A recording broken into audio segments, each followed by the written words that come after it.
The Kyoto Protocol was prepared by the annual meetings of the United Nations Framework Convention on Climate Change, or UNFCCC, and adopted for use at the 1997 meeting in Kyoto, finally coming into force in 2005 following its ratification by Russia, fulfilling an established prerequisite for the ratification of the protocol. The protocol reflected a consensus among nations on the potential dangers posed by climate change as a result of further greenhouse gas emissions, and the treaty concerning the countries that roughly made up the industrialized world in the 1990s was committed to reducing the emissions of six major greenhouse gases by 5.2% on average, with individual emission targets that had to be met by the end of 2012. When signed, the Kyoto Protocol represented a triumph of international cooperation over national sovereignty, and it had been created from a complex process of scientific assessment and extensive international negotiations. There was a rapid increase in the emissions of greenhouse gases over the last 3 decades of the 20th century, while international concern over the environment grew unprecedentedly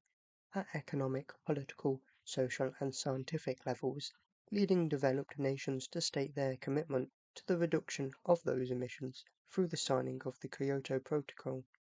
Global efforts to stop the trend of global atmospheric warming began in the late 1980s with the establishment of the Intergovernmental Panel on Climate Change, or IPCC, formed jointly by the United Nations and the World Meteorological Organization, with this soon followed by the foundation of the UNFCCC at the 1992 Rio de Janeiro Earth Summit. From many perspectives, an international institution was a promising forum for addressing a global problem like climate change. Countries would be able to meet individual mitigation commitments and environmental objectives through various instruments, with free flexibility mechanisms intended to limit the cost of reducing emissions by allowing how parties fulfilled their obligations.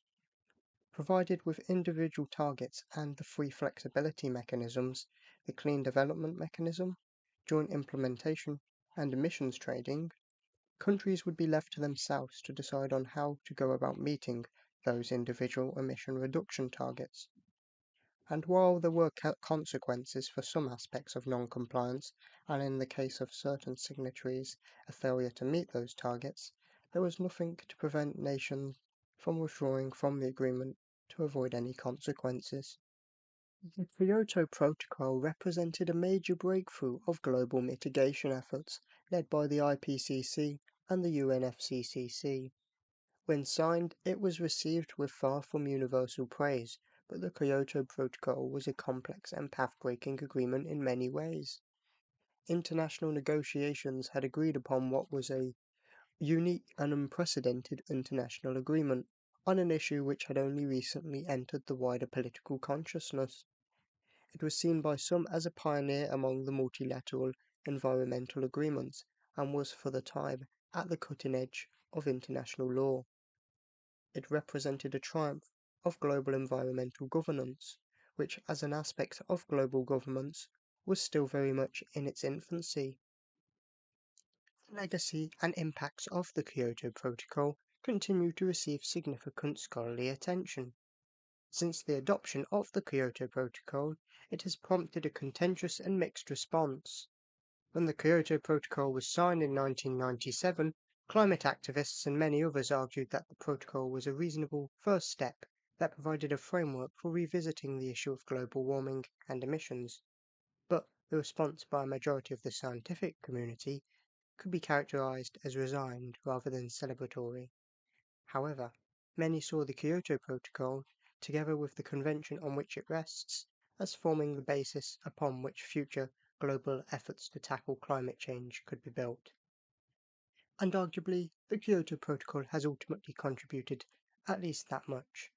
putting into place a framework for when the issue had been revisited in later developments concerning global environmental governance.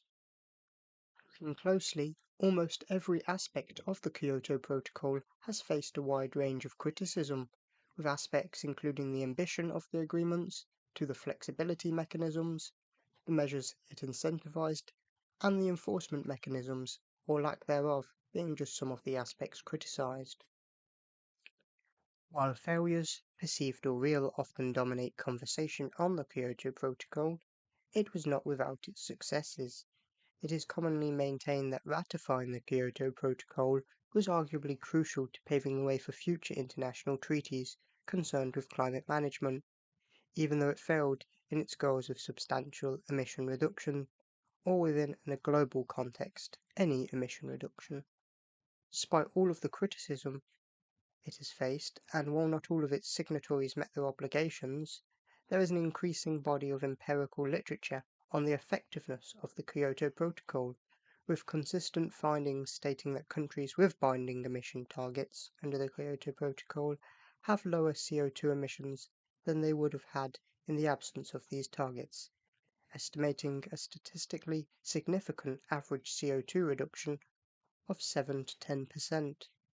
In addition, there have been a variety of small-scale positive developments linked to the Kyoto Protocol, one example being the Kyoto Protocol having positively impacted various renewable energy projects' cost effectiveness. The 1992 UN Framework Convention on Climate Change, to which all UN member countries are parties, acts as an important framework for continued global environmental governance, and the Kyoto Protocol could end up becoming just as important. The Kyoto Protocol was an unprecedented development in global environmental governance. To an extent, it reflected the concerns of the IPCC and, importantly, put into practice the concept of common but differentiated responsibilities. And so far, the most important contribution of the Kyoto Protocol to later treaties is in the Paris Agreement.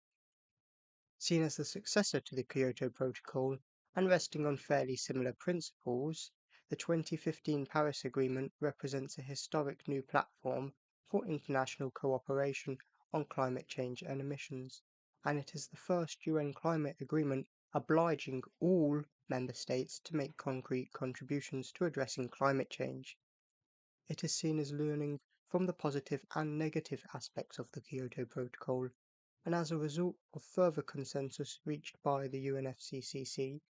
the Paris Agreement, designed to strengthen the global response to climate threats, promote sustainable development, and eradicate poverty, was adopted by 196 parties at COP21 in Paris on December 12, 2015, entering into force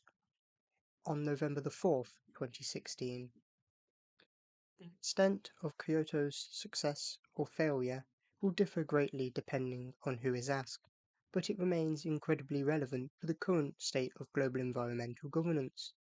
The legacy of the Kyoto Protocol will continue to be defined by what happens and potentially by what does not happen. As such, there will continue to be interpretations and reinterpretations on the Kyoto Protocol and its legacy, the influence it has or has had on global environmental governance.